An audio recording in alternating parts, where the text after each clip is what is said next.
नमस्कार दोस्तों, मैं हूं बिरजाराम। आप देख रहे हैं ज्ञान गंगा तंदुरुस्त चैनल। दोस्तों, इस चैनल में आपका हार्दिक स्वागत है। आज के सवाल और जवाब, आईपीपी और कस्टमर के बीच में सवाल जवाब क्या होता है वो मैंने लिए हैं। आईपीपी के वेबसाइट पर एफक्यू में जो सवाल जवाब हैं वो मैंने लिए हैं। तो देखते हैं। प्रधानमंत्री जीवन ज्योति बीमा योजना, एक नंबर क्वेश्चन है, योजना के तहत संशोधित प्रीमियम देय संरचना क्या है? आंसर है WEF यानी 1/9/2018। नई जो PMJJBY पर प्रीमियम निम्नानुसार प्रॉपर डाटा आधार पर लिया जाएगा। 1/9/2018 तिथि के अनुसार शर्तें क्या हैं? अवधि के महीनों के दौरान किए गए सभी नए PMJJBY के लिए राशि पात्रता मानदंड पहले की तरह ही होंगे। जैसे जून से अगस्त तक 330 रुपये, सितंबर से नवंबर तक 258 रुपये, दिसंबर से फरवरी तक 172 रुपये और मार्च से मई तक 86 रुपये 86 रुपये। तो चलते हैं दूसरे नंबर क्वेश्चन पर। क्या मैं किसी और के लिए बीमा खरीद सकता हूँ? आंसर है नहीं। प्रश्न संख्या 3, क्या भुगतान किए गए प्रीमियम पर कोई GST लागू है? नहीं। प्रश्न संख्या 4, यदि बीमा खरीदने के लिए आयु सीमा 50 वर्ष है तो 50 वर्ष के बाद या और 55 वर्ष की आयु तक लाभ कैसे मिलता है? यदि बीमा खरीदने के लिए आयु आपकी 50 वर्ष है और 50 वर्ष के बाद और 55 वर्ष की आयु तक लाभ कैसे मिलता है?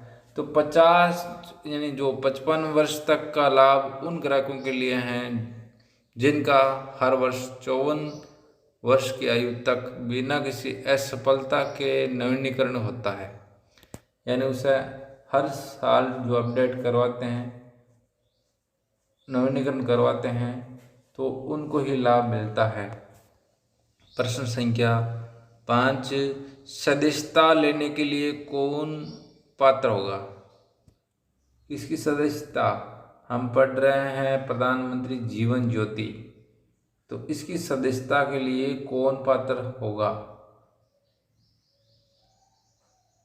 तो 18 से 50 वर्ष की आयु के सभी व्यक्ति बैंक खाताधारक शामिल होने के पात्र होंगे। एक या अलग अलग बैंकों में एक से अधिक बैंक खातों के मामले में व्यक्ति केवल एक बैंक खाते के माध्यम से योजना में शामिल होने के लिए पात्र होगा। इसमें प्रधानमंत्री जीवन ज्योति बीमा योजना में। प्रश्न संख्या 6, प्रीमियम का भुगतान कैसे किया जाएगा? जो ये बीमा है इसका भुगतान कैसे होगा? तो नामांकन पर दिए जाने वाले विकल्प के अनुसार एक किस्त में ऑटो डेबिट सुविधा के माध्यम से खाताधारक के बचत बैंक खाते से प्रीमियम की कटौती की जाएगी।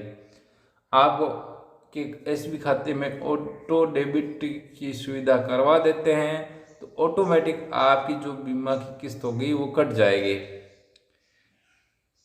और आपको लाभ प्राप्त होगा। योजना के लागू होने तक सदस्य हर साल ऑटो डेबिट के लिए एक बार का आदेश दे सकते हैं, जो कि साल दर साल योजना के अनुभव की समीक्षा पर आवश्यक समझ जाने पर पुनः अंशांकन के अधीन हो सकता है। प्रश्न संख्या 7, नामांकन अवधि और तौर तरीके क्या है? देखिए यहाँ आंसर कवर 1 जून से 31 कवर कब तक था? 1 जून से 31 मई तक 1 वर्ष की अवधि के लिए होगा, जिसके लिए निर्धारित प्रारूप में बचत बैंक खाते से ऑटो डेबिट में शामिल होने भुगतान करने का विकल्प प्रत्येक वर्ष 31 मई तक देना आवश्यक होगा। आप अगर 1 जून से करवाते हैं तो 31 मई तक वो बीमा चलता है। 1 जून या उसके बाद शामिल होने वाले ग्राहकों के लिए कवर खाताधारक के अनुरोध की तारीख से शुरू होगा और अगले साल 31 मई को समाप्त होगा। संयुक्त खातों के मामले में प्रत्येक खाताधारक 2 लाख रुपए के अलग अलग कवर ले सकता है और प्रत्येक प्रति जीवन प्रीमियम का भुगतान करके योजना में व्यक्तिगत रूप से नामांकन करना होगा। नामांकन मतलब नॉमिनेशन आपका वरिष्ठ करवा सकते हैं। प्रश्न संख्या 8, नए ग्राहकों के लिए लागू बीमा कवरेज की शर्तों में क्या बदलाव है? पर आंसर है 1 जून 2016 को या उसके बाद पहली बार नामांकन करने वाले ग्राहकों के लिए योजना में नामांकन की तारीख से पहले 45 दिनों के दौरान होने वाली मृत्यु या दुर्घटना के अलावा किसी अन्य कारण से के लिए बीमा लाभ प्राप्त नहीं होगा। 45 दिन के दौरान होने वाली मृत्यु के लिए बीमा लाभ प्राप्त नहीं। अगर आप नामांकन करवा चुके हैं 45 दिन के दौरान अगर उस बीमा धारक की मृत्यु हो जाती है तो लाभ प्राप्त नहीं होगा। आकस्मिक कारणों से होने वाली मृत्यु को बीमा कवरेज के पहले दिन से कवर किया जाएगा। अगर आकस्मिक कोई दुर्घटना हो जाती है तब आपको लाभ प्राप्त होगा। तो यहाँ पे सवाल जवाब में हमारे जो आंसर बन रहे हैं उनमें भी ध्यान रखना ये बातें, ये आपके एग्जाम में पूछी जा सकती है। तो एक भी ऐसे प्रश्न को नहीं छोड़ना है, पढ़ के जाना है। मैं जो पढ़ा रहा हूँ ये आप अच्छे से ध्यान रख के जाइए और पढ़ के जाइए। इसमें IPP के जो आपके 15 नंबर या शायद 15 नंबर के जो क्वेश्चन है या 20 नंबर के जो क्वेश्चन है वो गलत नहीं होंगे। मैं गारंटी लेता हूँ गलत नहीं होंगे। प्रश्न संख्या 9, क्या योजना छोड़ने वाले व्यक्ति फिर से जुड़ सकते हैं? किसी भी समय योजना से बाहर निकलने वाले व्यक्ति वार्षिक प्रीमियम का भुगतान करके भविष्य के वर्षों में योजना में फिर से शामिल हो सकते हैं। हालांकि ऐसे ग्राहकों के लिए योजना में नामांकन की तारीख से पहले 45 दिनों के दौरान होने वाली मृत्यु के लिए बीमा लाभ उपलब्ध नहीं होगा। तो इससे आप समझ गए होंगे क्या योजना छोड़ने वाले व्यक्ति फिर से जोड़ सकते हैं। तो इसका आंसर दिया था किसी भी समय योजना से बाहर निकलने वाले व्यक्ति वार्षिक प्रीमियम का भुगतान करके भविष्य के वर्षों में योजना में फिर से शामिल हो सकते हैं। आपको वार्षिक प्रीमियम का भुगतान करना ही होगा और आप जुड़ सकते हैं। हालांकि ऐसे ग्राहकों के लिए योजना में नामांकन की तारीख से 45 दिनों के दौरान होने वाली मृत्यु के लिए बीमा लाभ प्राप्त नहीं होगा। ऐसे ग्राहक होता है उनको ये लाभ प्राप्त नहीं होगा। ठीक है।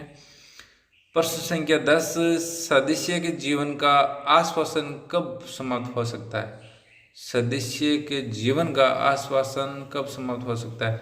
तो आंसर है सदस्य के जीवन पर आश्वासन निम्नलिखित में से किसी भी घटना के अनुसार समाप्त या प्रतिबंधित होगा। कैसे? नंबर 1, 55 वर्ष की आयु यानी जन्मदिन के निकट आयु,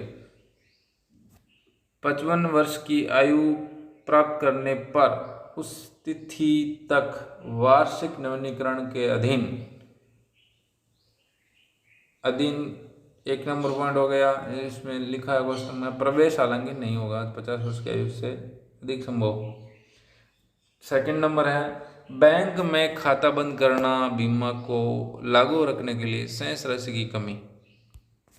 यह है इसकी आश्वासन कब समाप्त होगा। इसका अर्थ बैंक में खाता बंद करना या बीमा को लागू करने के लिए शेष राशि की कमी हो तब यदि कोई सदस्य एक से अधिक खातों के माध्यम से कवर किया जाता है और अन्य बीमाकर्ता द्वारा प्रीमियम समाप्त किया जाता है तो बीमा कवर रुपये तक सीमित होगा। 2 लाख और डुप्लीकेट बीमा के लिए भुगतान किया गया प्रीमियम जब्त करने के लिए उत्तरदायी होगा। 11, प्रीमियम को कैसे विनियोजित किया जाएगा? बीमा कंपनी को बीमा प्रीमियम 279 प्रति सदस्य वर्ष यानी 289 प्रति सदस्य प्रति वर्ष बी यानी इंडिया पोस्ट पेमेंट्स बैंक को विवरण व्यय की प्रतिपूर्ति 30 रुपये प्रति सदस्य प्रति वर्ष,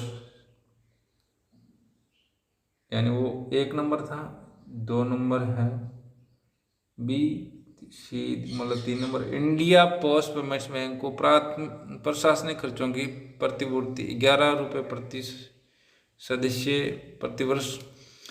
तो ये 3 पॉइंट थे हमारे पास में। पहला पॉइंट था बीमा कंपनी को बीमा प्रीमियम 289 प्रति सदस्य प्रति वर्ष, और इंडिया पोस्ट पेमेंट्स बैंक को विवरण व्यय की क्षतिपूर्ति 30 रुपये प्रति सदस्य प्रति वर्ष। इंडिया पोस्ट पेमेंट्स बैंक को प्रशासनिक खर्चों की प्रतिपूर्ति 11 रुपये प्रति सदस्य प्रति वर्ष। तो ये हमारा जो 330 का हिसाब है वो बताया हुआ है। तो किसको 330 में से किसको किसको कितना हिस्सा है, तो ये इसमें से हमें क्वेश्चन बनाए जाएंगे तो वो आपको पूछा जाएगा। बीमा कंपनी को बीमा प्रीमियम भुगतान कितना मिलता है 1 साल का, तो 289। इंडिया पोस्ट पेमेंट्स बैंक को विवरण व्यय की प्रतिपूर्ति कितना मिलता है, तो इंडिया पोस्ट पेमेंट बैंक को मिलता है 30 रुपये, और इंडिया पोस्ट पेमेंट बैंक को प्रशासनिक खर्चों की क्षतिपूर्ति के लिए मिलते तो 11 रुपये। तो यहाँ इसी में से 3 क्वेश्चन आपके बन रहे हैं।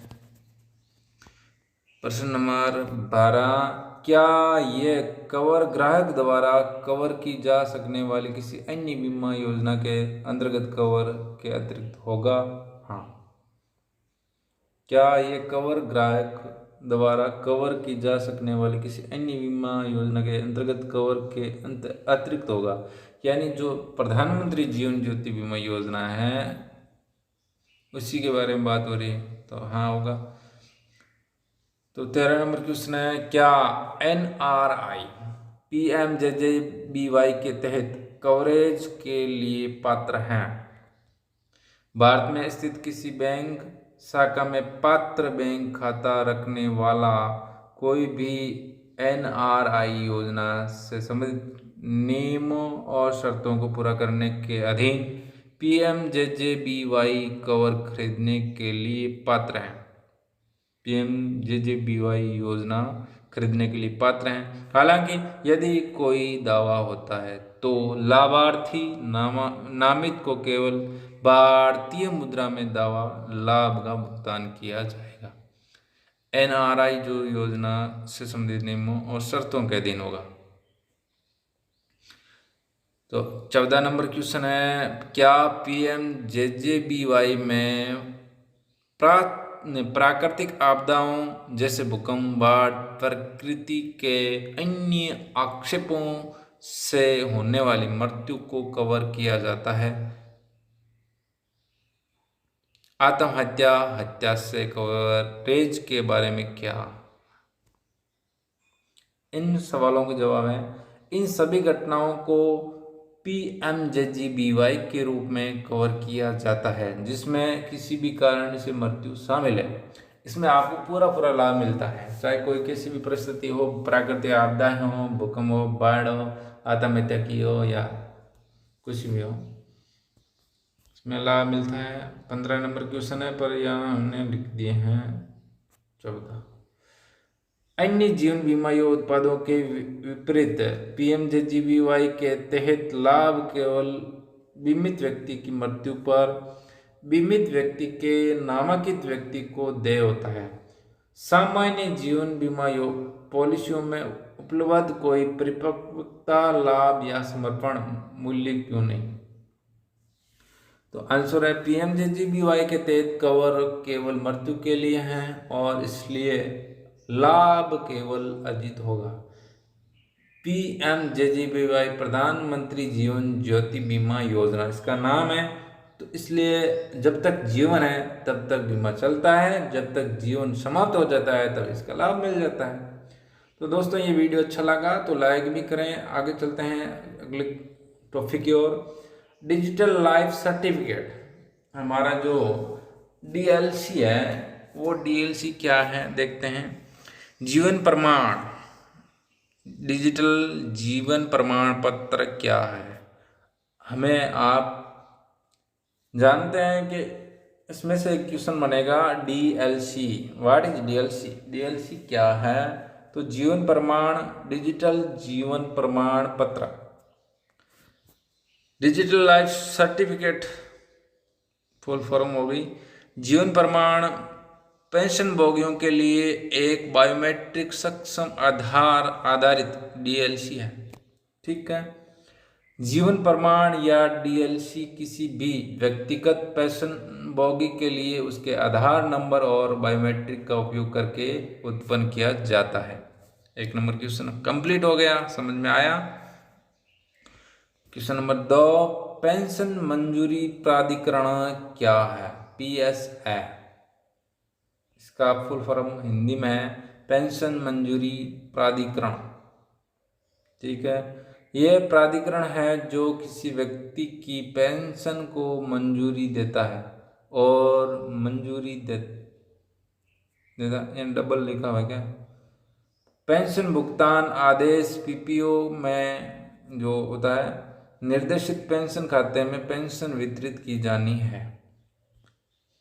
ये इसका मतलब है पीएसए का।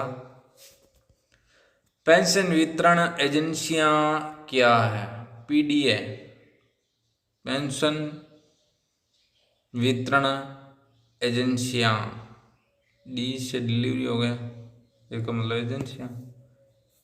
पेंशन डिलीवरी एजेंसियां क्या है?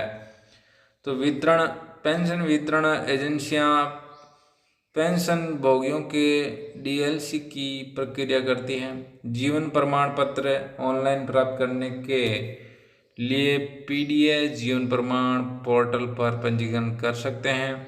पेंशन आदेशों को संसाधित करने के लिए पीडीए यानी बैंकों, डाकघरों आदि के लिए ये खाता साइन अप सुविधा बनाई गई है। प्रसंस्करण के लिए पेंशनभोगी के डीएलसी की पीडीएफ प्रति देखने या डाउनलोड करने के लिए एजेंसियां सुरक्षित रूप से लॉगिन कर सकती हैं। 4 नंबर क्वेश्चन, डीएलसी सरकार द्वारा जारी पारंपरिक जीवन प्रमाण पत्र से कैसे अलग है? कार्यालय और एजेंसियां पूछ रही है। कार्यालय और एजेंसियां, तो आंसर है हमारा जीवन प्रमाण या डीएलसी के लिए पेंशन भोगी को पेंशन वितरण अधिकारी के समक्ष खुद को पेश करने की आवश्यकता नहीं है। डीएलसी को भौतिक रूप से पीडीए यानी बैंक, डाकघर आदि में जमा करने की आवश्यकता नहीं है, क्योंकि यह उन्हें डिजिटल रूप से उपलब्ध कराया जाता है और पीडीए द्वारा स्वचालित रूप से संसाधित किया जाता है। साथ ही प्रत्येक डीएलसी की एक विशिष्ट आईडी होगी जिसे प्रमाण आईडी कहा जाता है। समझाए कि नहीं समझे? प्रश्न संख्या 5, क्या प्रमाण आईडी जीवन प्रमाण जीवन भर के लिए वैध है? डीएलसी जीवन भर के लिए वैध है? तो आंसर है प्रमाण आईडी जीवन प्रमाण जीवन भर के लिए मायने नहीं है। प्रमाण पत्र की वैधता अवधि संबंधित पीएसए द्वारा निर्देशित नियमों के अनुसार है। वैधता अवधि समाप्त होने के बाद एक नया जीवन प्रमाण पत्र यानी एक नया प्रमाण आईडी प्राप्त करने की आवश्यकता है। दोस्तों ये जो आंसर है ये ध्यान से देख लेना, ये हो सकता है आपके ये क्वेश्चन बन जाए, यस या नो में उसमें जवाब होगा या ट्रू फॉल्स में कोई आंसर होगा। तो आप देख के जाइए, ये इससे संबंधित एक क्वेश्चन पक्का आएगा दोस्त। जीवन प्रमाण या डीएलसी जारी करने के लिए कौन पात्र हैं? आंसर है एक, पेंशनभोगी जिसका पीएस है जीवन प्रमाण पोर्टल पर उपलब्ध है और जीवन प्रमाण प्रमाणन के लिए पात्र हैं। ऑन बोर्डेड पीएसए की सूची लिंक पर जाकर देखी जा सकती है। ये जो लिंक दिया हुआ है इससे आप जाकर वो सूची देख सकते हैं। प्रश्न संख्या 7, ग्राहक आईपीपी के माध्यम से जीवन प्रमाण या डीएलसी कैसे प्राप्त कर सकता है? ये भी आंसर, इसका आंसर है यह डीएलसी सेवा सभी आईपीपी पहुंच बिंदुओं, डाकघरों और माइक्रो एटीएम उपकरणों का उपयोग करके डाक या ग्रामीण डाक सेवक के माध्यम से पेंशनभोगी के दरवाजे पर भी उपलब्ध है। तो आईपीपी के माध्यम से आप डाकिया जो पोस्टमैन है उसके पास में जाकर, गांव में जो डाकिया होते हैं उनके पास में जाकर आप करवा सकते हैं। तो ये इसका आंसर हो गया। प्रश्न संख्या 8, जीवन प्रमाण या डीएलसी जारी करने और बनाने में शामिल विभिन्न प्राधिकरण और प्रतिभागी कौन से हैं? आंसर है जीवन प्रमाण या डीएलसी प्रक्रिया में शामिल अधिकारी और प्रतिभागी निम्नलिखित हैं। आंसर निम्नलिखित कैसे, कौन कौन? पेंशन स्वीकृति प्राधिकारी पीएस है, इससे अच्छे से पढ़ना। जीवन प्रमाण या डीएलसी जारी करने और बनाने में शामिल विभिन्न प्राधिकरण और प्रतिभागी कौन कौन से हैं, कौन से हैं? तो इसमें से एक क्वेश्चन बनेगा, वो देखना, हो सकता है यही पूछा जाए। पॉइंट नंबर 1, पेंशन स्वीकृति प्राधिकारी। पॉइंट नंबर 2, पेंशन वितरण एजेंसियां। पॉइंट नंबर 3, पेंशन भोगी। तो ये 3 है शामिल अधिकारी और प्रतिभागी निम्नलिखित हैं। क्वेश्चन नंबर 9, डीएलसी उत्पादन के लिए पूर्वापेक्षा क्या है? पेंशनभोगी के पास आधार नंबर होना चाहिए। पेंशनभोगी के पास मौजूदा मोबाइल नंबर होना चाहिए। पेंशन वितरण एजेंसी के साथ आधार संख्या का पंजीकरण पहले से ही किया जाना चाहिए था। पेंशनभोगी के पास अतिरिक्त जानकारी उपलब्ध हो। कौन कौन सी जानकारी होनी चाहिए? पेंशन का प्रकार, स्वीकृति प्राधिकरण, संवितरण एजेंसी, पीपीओ नंबर, खाता संख्या। तो ये इस पेंशनभोगी के पास अतिरिक्त जानकारी भी होनी चाहिए। डीएलसी उत्पादन के लिए पूर्वापेक्षा क्या है? यानी आपके पास में डीएलसी उत्पादन के लिए, जो डीएलसी प्राप्त करने के लिए ये चीज़ें आपके पास में होनी चाहिए।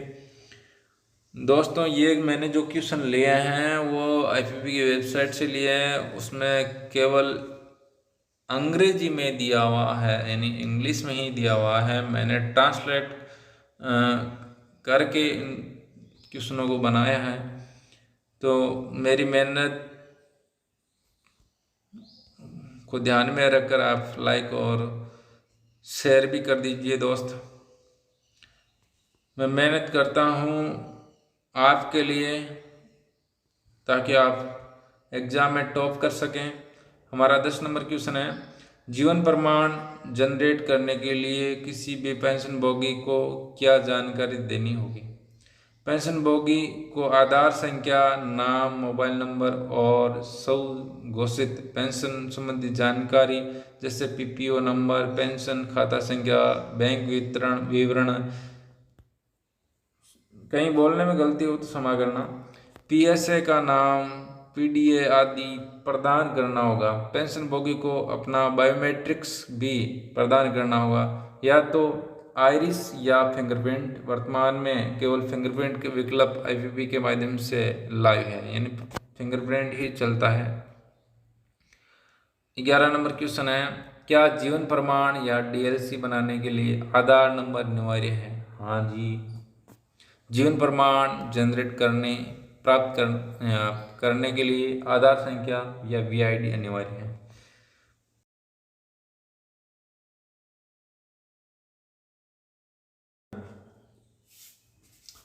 12 नंबर क्वेश्चन, डीएलसी के सफल सर्जन के बाद पेंशनभोगी को कैसे अधिसूचित किया जाता है? डीएलसी के सफल निर्माण के बाद एनआईसी द्वारा पेंशनभोगी के पंजीकृत मोबाइल नंबर पर जीवन प्रमाण पत्र आईडी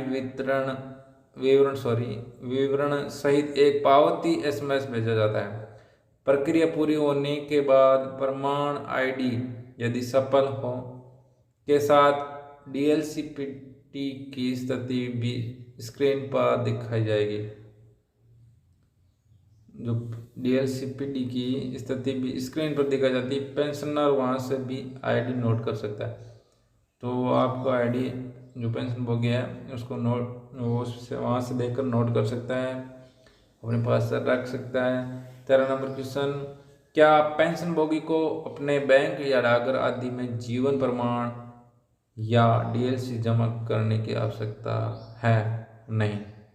पेंशनभोगी को बैंक, डाकघर, पीडीए को डीएलसी जमा करने की आवश्यकता नहीं है। डीएलसी उन्हें इलेक्ट्रॉनिक रूप से स्वचालित रूप से उपलब्ध होगा। 14 नंबर क्वेश्चन, क्या कोई पेंशनभोगी अपना डीएलसी जनरेट होने के बाद उसे ऑनलाइन डाउनलोड कर सकता है? हाँ।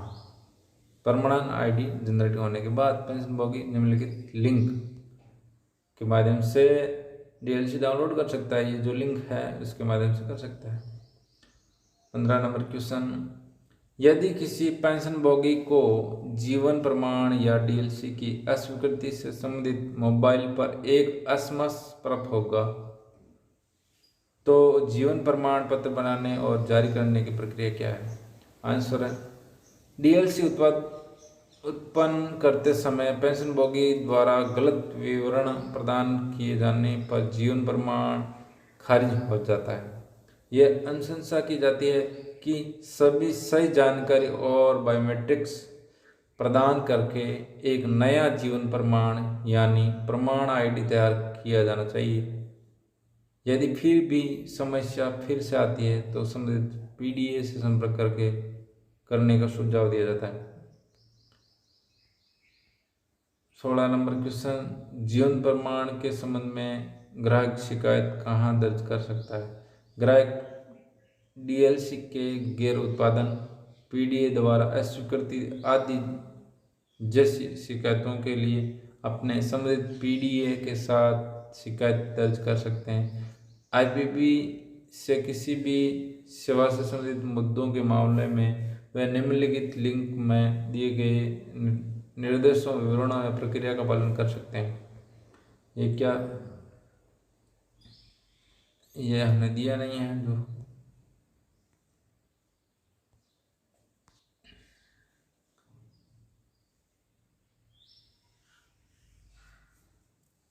दोस्तों ये वीडियो अच्छा लगा तो लाइक ज़रूर करें। आज इतना ही। मैं आपके लिए मेहनत करता हूँ ताकि आप टॉप कर पाएँ।